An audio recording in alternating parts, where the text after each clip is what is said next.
ओम साई राम। मैं पूजा शिरडी के साईं बाबा द्वारा दामोलकर जी के जीवन में क्या बदलाव आए इस विषय के बारे में बताने जा रही हूँ।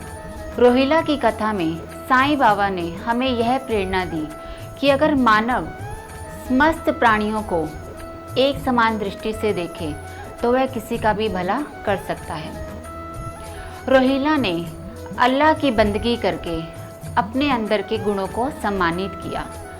बंदगी और नेक कर्म मनुष्य की सच्ची दौलत है। साईं के द्वारा दी हुई शिक्षा से रोहिला का भला ही हुआ। उसने अल्लाह के तत्वों को समझा, कर्म की परिभाषा को जाना, तब जाकर उसे ईश्वर की प्राप्ति हुई। यह सब साईं से मिलने के बाद ही संभव हुआ। एक दिन जब दोपहर को दिन की आरती के बाद सब भक्त अपने घर की ओर लौट रहे थे, तब साईं बाबा ने उन सब से कुछ बातें कही। साईं बाबा ने कहा, मनुष्य जो करता है, सोचता है, वो सोचता है कि मैं किसी की चुगली करूं, निंदा करूं, ईश्वर मुझे देख नहीं रहा।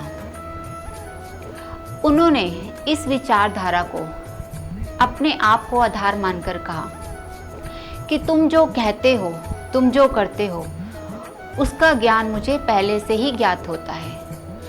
साईं सचरित्र में साईं के व्यक्तित्व का कि समस्त प्राणियों, जीव जंतु, पशु पक्षियों, जानवरों के घट घट में मैं ही विद्यमान हूँ। मैं ही उनका संचालक और कर्ता धर्ता हूँ। यह सब मेरे ही स्वरूप है। जब मैंने इन सुंदर और अतुल्य शब्दों को सुना तो उसके बाद मैंने एक दृढ़ विश्वास किया कि आज के बाद किसी और गुरु के पास नहीं जाऊंगा, किसी और मनुष्य की सेवा नहीं करूंगा। फिर दामोलकर जी को वही एक दिन याद आया जब साईं बाबा ने उनसे कहा था कि चिंता मत करो, तुम्हें नौकरी मिल जाएगी।